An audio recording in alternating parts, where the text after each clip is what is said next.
और हरियाणा के खनन मंत्री हमारे साथ जुड़ चुके हैं मूलचंद शर्मा जी।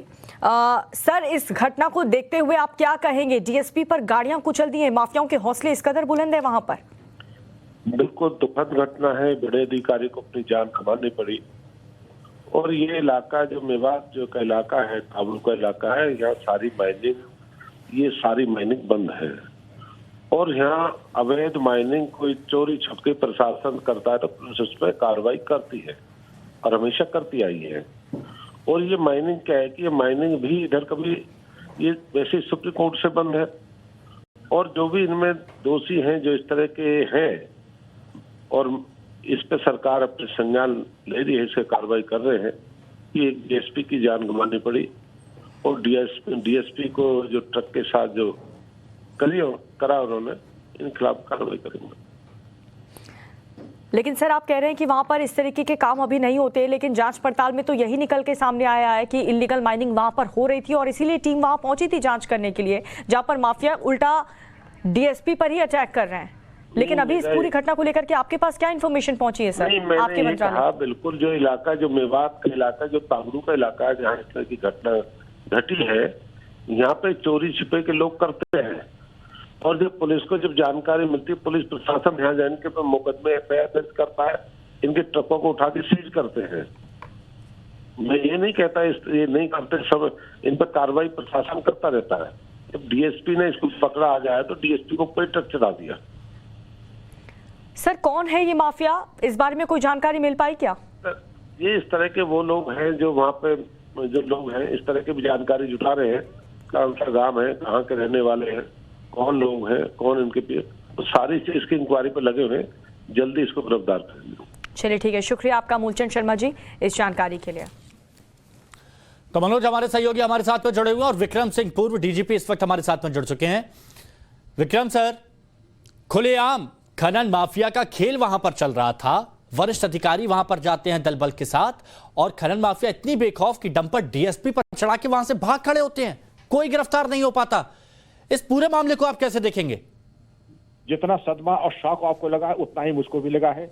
मेरी सुरेंद्र सिंह बिश्नोई मृतक डिप्टी एसपी और उनके परिवार को हार्दिक संवेदनाएं।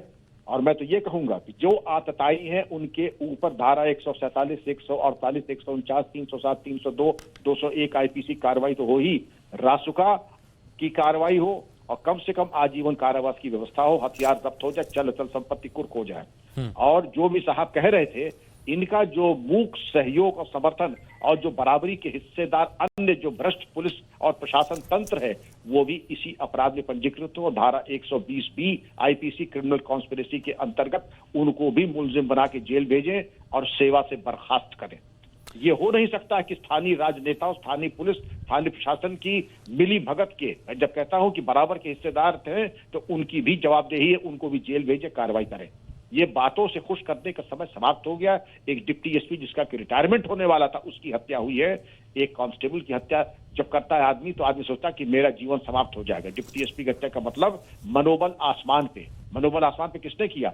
एक भ्रष्ट तंत्र ने, भ्रष्ट पुलिस और प्रशासन व्यवस्था ने, भ्रष्ट राजनीतिज्ञों ने वहां के, जो कि इनके बराबर के हिस्सेदार है लूट में। विक्रम जी, अभी खनन मंत्री मूलचंद जी हमारे साथ जुड़े थे, हरियाणा सरकार में खनन मंत्री हैं। उनसे जब हमारे सहयोगी ने सवाल पूछा तो वो कहते हैं कि यहाँ कुछ लोग हैं जो यहाँ पर खनन करते हैं लेकिन हम कार्रवाई करते रहते हैं उन पर। आपको पता है कुछ लोग खनन करते हैं लेकिन आपकी कार्रवाई ऐसी होती है कि 2 दिन बाद फिर से आ जाते हैं डंपर लेके और फिर से कार्रवाई कर देते हैं। क्या हस्तक्षेप यहाँ पर नहीं करेंगे या वरद हस्त पूरी तरह से इनको प्राप्त था कि आप कीजिए, कोई दिक्कत नहीं है, सब मामला सुलटा लेंगे?